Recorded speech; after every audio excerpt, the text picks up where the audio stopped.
Welcome to Untamed and Unfiltered Wellness, the podcast where we bridge the gap between modern life and ancient roots, cutting through the wellness noise so you can stop guessing and start building a lifestyle that actually works for you. I'm your host, Joe Swenson, herbalist and founder of Olivia Bell. Somewhere along the way, eating stopped being about food.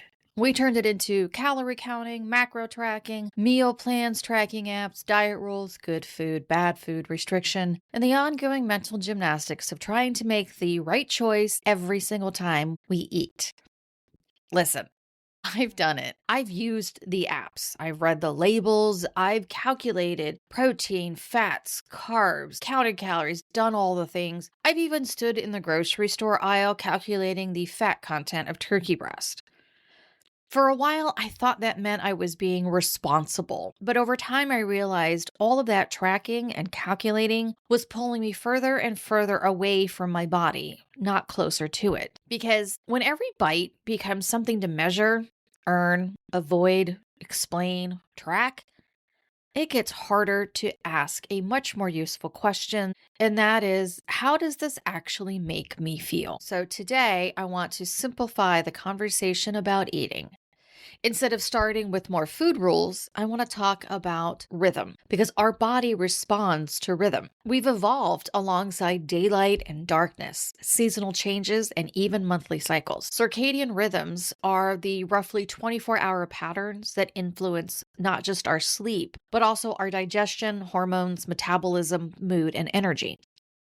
And we see this rhythm show up everywhere. Certain health issues tend to flare at specific times of day. For instance, heart attacks happen more often in the morning. Asthma often worsens at night. Shift workers, especially those working nights, are more likely to struggle with metabolic syndrome and obesity because their bodies are constantly being asked to function against their internal clock. Life has just pulled us away from those natural cues. We spend most of our time indoors under artificial light, on irregular schedules, eating inconsistently, normally ignoring signals for hunger, rest, quiet, and recovery, and ignoring those signals for hunger, rest, quiet, and recovery. When those rhythms get disrupted, so does our sleep, our digestion, our hormones, blood sugar, and energy, and all of that can just feel harder to regulate. So this is where chrono-nutrition comes in. And that's basically a very fancy word, but the idea itself is pretty simple. Chrono-nutrition looks at how the timing of our meals interacts with our circadian rhythm, our internal 24-hour clock. Most people think of circadian rhythm as just a sleep conversation. But remember, it also influences our digestion, metabolism,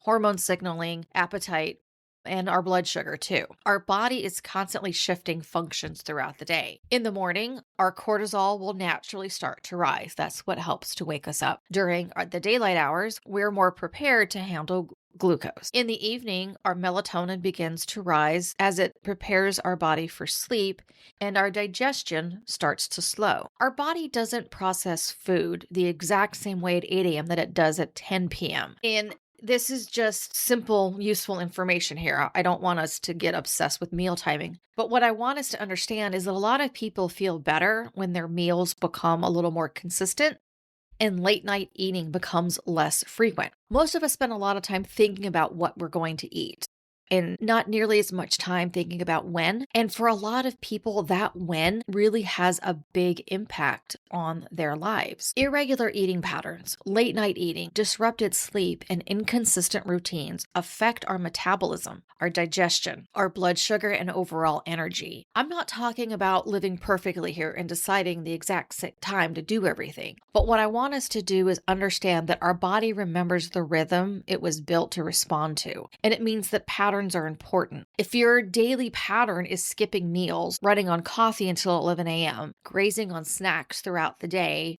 and then eating a really big dinner, you can expect your sleep to suck, more heartburn or acid reflux at night, even bloating or feeling sluggish in the morning. And I know this because I've started paying attention to how my body responds to certain foods and certain drinks. So I know that I cannot have caffeine after noon or I'm going to have a really hard time falling asleep. I know that if I eat dessert after 7 o'clock at night, there's a good chance I'm also going to have a hard time falling asleep. And if I drink anything too late, maybe a glass of wine after 7 o'clock, my sleep is going to totally suck. These are things that we pay attention to. And it's important to understand these rhythms because even our gut microbiome has a pattern throughout the day. Certain bacteria become more active during eating periods, while others shift during fasting and sleep periods. Researchers are looking more closely at how irregular eating patterns, late night eating, and circadian disruption is influencing our digestion, inflammation,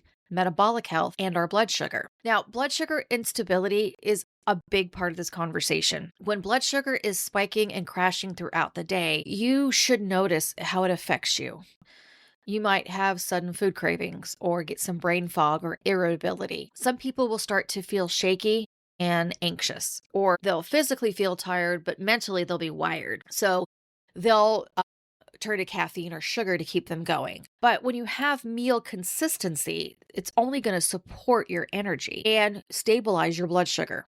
When you eat enough protein, include fiber, and reduce the snacking throughout the day or going too long without food, your body is going to have an easier time keeping your energy more stable because you're going to keep your blood sugar stable. This is where a simple overnight fasting window can be useful. It's like a reset. So for many people, they'll do a 12-hour break between dinner and breakfast, and it's a reasonable place to start. That might look like finishing dinner around 7 p.m. and then breaking the fast or eating breakfast at 7 a.m. Nothing extreme. This is just simple and basic. And I think for a lot of us, the simplicity or having something basic like this is welcomed because we're all dealing with stress or maybe poor sleep, hormonal shifts, work demands, family demands, or whatever chaos is going on in the world. Life gets lifey. And having something basic and simple to rely on when at least it comes to our eating is going to be helpful. One way we can track if any of this is working is by keying in on our sleep. Sleep is one of the best forms of feedback we have, especially when it comes to our food. If you start adjusting your mealtime, you should notice fewer nighttime wake-ups, less reflux, deeper sleep, and more stable morning energy. This is all very useful information. It's our body's way of communicating. The goal is to listen without turning every signal into something that you have to track. And I think that's where a lot of wellness advice can go sideways. Helpful information does not need to be something that we obsess over or that we track or we constantly keying into the app. Look, I have an Oura Ring and I love it. It provides me some useful information, but I'm not obsessed about constantly checking what the app has to say about my quality of sleep. It's just a way to help me track things. Chrono-nutrition is not complicated. It is not something that you need an app for.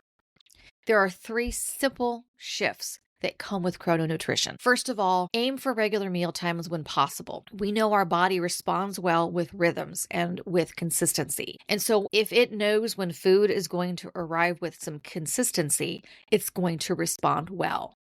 The second thing is trying to eat more of our food earlier in the day. There's a saying that says that you should eat lunch like a queen, breakfast like a princess, and dinner like a pauper. What that means is that your bigger meals are earlier in the day and should have more attention, and it should be a lighter dinner. Thirdly, limit late night eating when you can. Leaving a couple hours between dinner and bedtime is really important because that's when your body is going to digest the food. Digestion is an internal physical activity. So that's why it's recommended that you take like a 10-minute walk after dinner. It helps to get the digestion flowing. By having that buffer, you're going to support your digestion and improve your sleep quality and overnight comfort. I know some days will be messy and some meals will be late, and that you can't always follow these things on a consistent basis because life gets in the way. But the point of all this is that your body needs some consistency so that it can do its job without having to constantly adjust to today's chaos. Food does not need to become a complicated process. You don't need to track every bite forever. And you don't even need to complicate the way that you eat food or the when. And if you're ready to implement chrono-nutrition into your life, here are some easy ways to get this going. First of all, create a 12-hour overnight break between dinner and breakfast. 12 hours is an easy way to do things. That means if you're eating dinner at 8 p.m., you don't eat breakfast until 8 a.m. If that does not work for you, try eating when it's daylight only. For us in the Northern Hemisphere, we are getting ready to have the summer solstice, which is going to be the longest day of daylight for the year. So you know what? Have at it. Eat during the day. Don't make this complicated. Make sure you're building the meals that you are eating around protein and fiber, and don't skip food all day. Avoid the grazing and the snacking. Give your body what it's looking for, and that's the consistency of knowing when it's going to be getting food.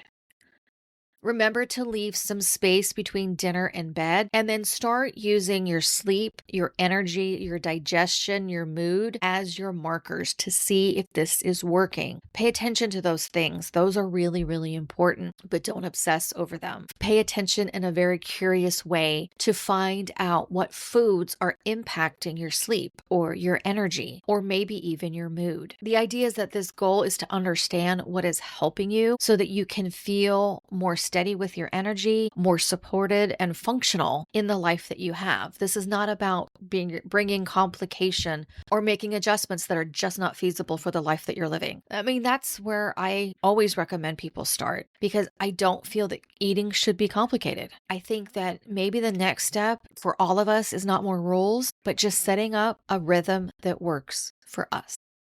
If this episode stuck with you today, join our Substack community, where we can explore this idea a little bit further.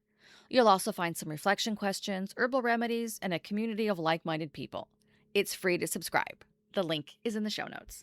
I hope you make some time today and every day for some peace, some plants, and some pause. Thank you so much for listening to Untamed and Unfiltered Wellness.